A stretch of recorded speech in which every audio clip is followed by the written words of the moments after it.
श्री कृष्ण गोविंद हरे मुरारे, हे नाथ नारायण वासुदेव। श्री कृष्ण गोविंद हरे मुरारे, हे नाथ नारायण वासुदेवा। हरि शरणं हरि शरणं हरि शरणं हरि शरणं। ओ सद्गुरुदेव भगवान की जय हो। देखिए मित्रों, जीवन का आनंद लेना ठीक है। सुख का रहस्य इसमें है कि किसी भी वस्तु में आसक्ति न हो। फूल के सुगंध का आनंद लीजिए, परंतु उसमें ईश्वर को देखिए। मैंने इंद्रियों की चेतना को केवल इसीलिए रहने दिया है कि उनके उपयोग से मैं सदा ईश्वर का चिंतन करूं, उसकी अनुभूति कर सकूं। मेरी आंखें सर्वत्र आपके सौंदर्य को देखने के लिए बनाई गई। मेरे कान हे प्रभु आपकी सर्वव्यापी वाणी सुनने के लिए बनाए गए। यही योग है, ईश्वर परमात्मा के साथ एक रूपता। ईश्वर को पाने के लिए जंगल में चले जाने की आवश्यकता नहीं। सांसारिक आदतें जो हमारी हैं, हम जहाँ भी जाएंगे हमारे साथ चिपकी रहेंगी, जब तक कि हम अपने आप को उनसे मुक्त नहीं कर लेते।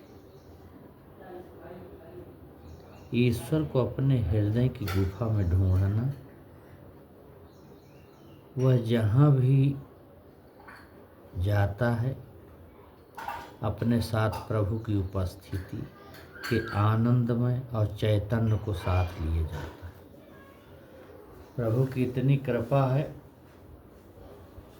कि वो जहाँ जहाँ जाते हैं वो इस जीव को अपने साथ लेके जाते हैं।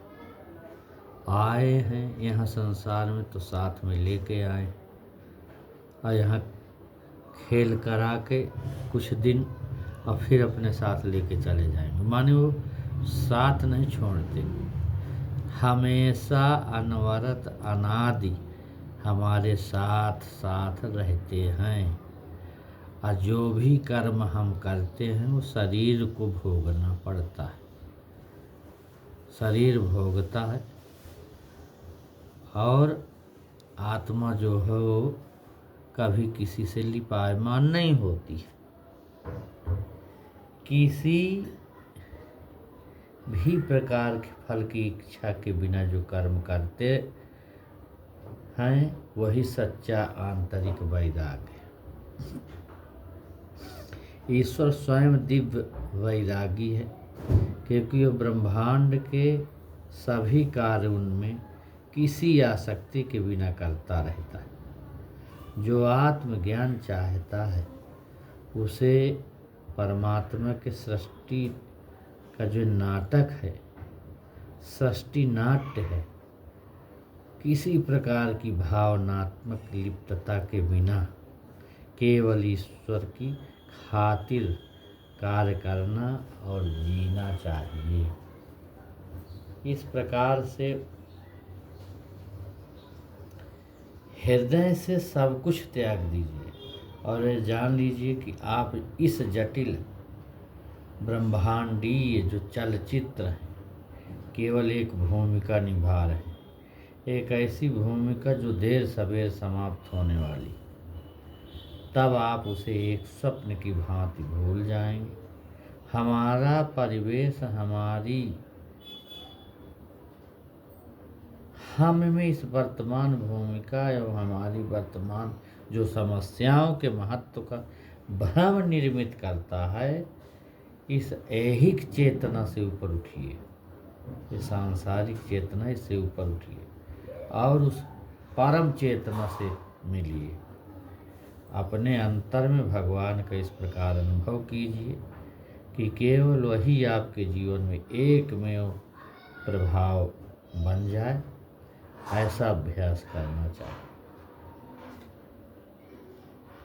तो इस तरह से संतों ने अनासक्ति पर ज़्यादा बल दिया, जिससे कि सांसारिक आसक्ति का एक मजबूत कारण हमें भगवान के पूर्ण जो साम्राज्य प्राप्त करने में रुकावट न डाले। उस परमात्मा का इतना बड़ा ऐश्वर्य है, साम्राज्य, उसमें रुकावट न डाले। और संन्यास का अर्थ सब कुछ त्यागना नहीं है, इसका अर्थ है कि तुच्छ भोग विलासों को अक्षय आनंद हेतु के लिए त्याग देना, तब उसमें आनंद मिलता है। अब केवल यही नहीं कि हम घर छोड़ दें और फिर हमें ईश्वर मिल जाए, तो मन से तो सब कुछ वही चिंतन चलेगा। तो इस प्रकार से भगवान के नाम के सहारे से अपार हुआ जा सकता है। इसलिए ईश्वर के लिए प्रेम इस तरह विकसित कीजिए कि आपकी आंखें देखकर ही मैं जान लूं कि आप उनके नशे में मस्त हैं, न कि यह पूछ रहे हैं मुझे ईश्वर कब मिलेंगे। लोग पूछते हैं, अरे जब आप वो है पूछते हैं तो आप भक्त नहीं। भक्त तो कहता है कि ईश्वर मेरे साथ है, वह मुझे अभी सुन रहा है, मेरा प्रीतम सदा मेरे साथ में रहते हैं, वही मेरे हाथों को हिला रहे हैं, वही मेरे अन्न पाचन करा रहे हैं, वह तारों के माध्यम से मुझे देख रहे हैं। इस प्रकार से ये भाव बनना चाहिए, और नहीं तो फिर केवल भाव न बनेगा तो क्या होगा, कुछ नहीं हो सकता।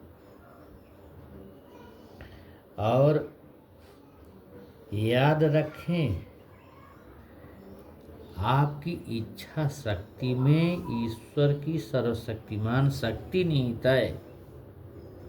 जब विपत्तियों का झुंड सामने आता है और आप इनके होते हुए भी पराजित होना अस्वीकार कर देते हैं, जब आपका मन स्थिर हो जाता है, तब आप अनुभव करेंगे कि ईश्वर आपको उत्तर दे रहे हैं, ईश्वर आपको बता रहे हैं, ईश्वर आपको प्रेरणा दे रहे हैं। ये आप अनुभव करेंगे उस समय। तो प्रभु दुर्भाग्य के समय में मैंने आपकी आवाज़ सुनी और जो कह रहा था कि मेरे संरक्षण का सूर्य तेरे सबसे उज्जवल तथा सबसे अंधकारमय क्षणों में समानता से चमकता। अब विश्वास रखे, अब मुस्कुरावे। और उदासी परमात्म तत्व की आनंदमय जो प्रकृति के प्रति अपराध है, मुस्कुराहटों की पारदर्शिता के माध्यम से मेरे जीवन रूपांतरक प्रकाश को प्रकट होने दें। अब मेरे पुत्र तू स्वयं प्रसन्न रहकर मुझे प्रसन्न करता। राम सुखदास, पूज्य स्वामी राम सुखदास महाराज थे। वो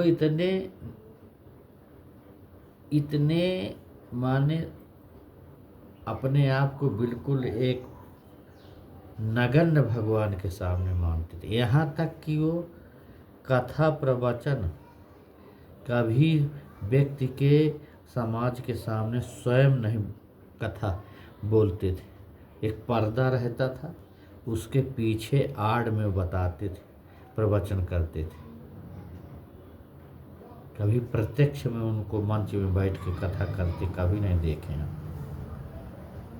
वो पर्दा लगा रहता था, पीछे बैठ के बोलते थे कि मुझे कोई न देखे, मेरे प्रभु के जो वाक्य हैं, मेरे प्रभु की जो प्रेरणा है वो लोग सुने और उसको समझे, उससे अपना कल्याण करें।